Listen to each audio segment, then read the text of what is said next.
Les partis de droite seront probablement en mesure de gagner en puissance. Si cela se matérialise, ce phénomène déclenchera un effet domino. Alistair McCaig, Fernwealth GmbH.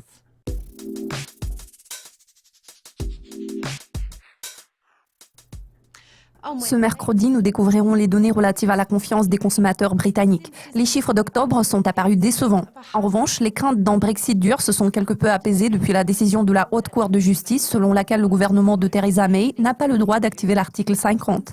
Au vu de tout ce qui précède, pensez-vous que nous puissions voir une amélioration de la confiance? Quel en sera l'impact sur la livre sterling? Je pense que le flux de nouvelles de loin le plus important pour les entreprises implantées au Royaume-Uni provenait de la déclaration récente du chancelier de l'échiquier, Philippe Hammond. Cette déclaration n'a pas entraîné de changement majeur sur le plan économique et réglementaire.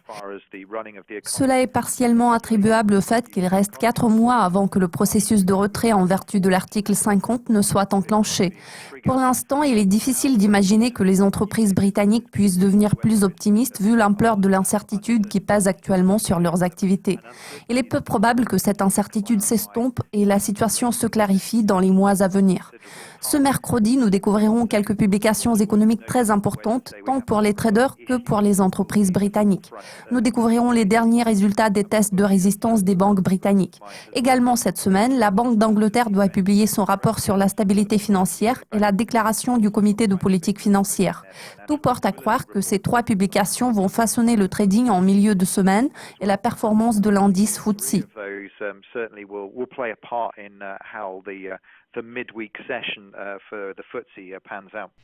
Ce vendredi, nous découvrirons les données américaines sur la masse salariale hors secteur agricole. En règle générale, le FOMC accorde beaucoup de poids à ces chiffres avant de prendre une décision concernant un relèvement potentiel des taux d'intérêt. Quelles sont vos attentes? Verrons-nous une hausse des taux en décembre?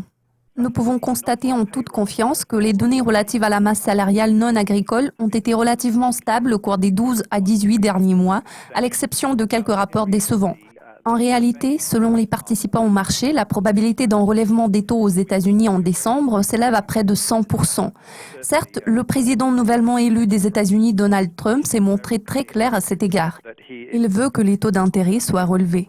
Selon les prévisions consensuelles, les chiffres relatifs à la masse salariale non agricole que nous découvrirons ce vendredi ne devraient pas être un obstacle à une hausse des taux.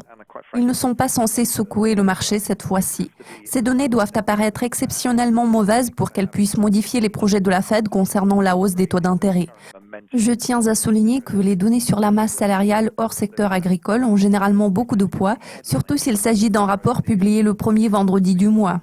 Les données sur la rémunération horaire moyenne et la rémunération mensuelle moyenne sont également très importantes.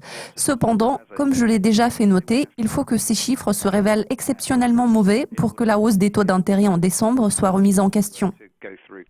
À la fin de cette semaine, tous les yeux seront rivés sur le référendum constitutionnel italien. Il s'agit d'un événement politique qui sera surveillé de près par les traders européens. À l'heure actuelle, les sondages d'opinion indiquent un résultat favorable. Pourtant, vu la victoire de Trump et le vote en faveur du Brexit, tout peut arriver. Comment le référendum italien se reflètera-t-il sur le trading? Il s'agit certainement d'un événement à fort potentiel d'influence.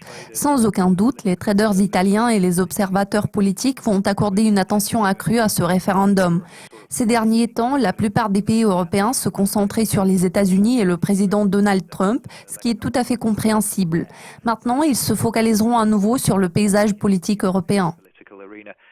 Monsieur Renzi a déjà déclaré qu'il opterait pour des élections législatives anticipées en cas d'échec de son parti à ce référendum, ce qui préoccupe les marchés en ce moment. Les marchés craignent que les partis de droite plaidant pour une intégration moins importante, voire la sortie de l'Union européenne, soient en mesure de gagner en puissance. Right-wing parties, those looking for less integration or even separation from the EU, would be able to garner a larger traction. Aujourd'hui, les mouvements populistes gagnent du terrain en Europe. La popularité croissante du parti Le Mouvement 5 étoiles en Italie est particulièrement inquiétante. Si les craintes des marchés se matérialisent, ce phénomène déclenchera un effet domino. Si ce parti remporte les élections générales, le statut de l'Italie au sein de l'Union européenne, ainsi que dans la zone euro, pourrait être remis en question.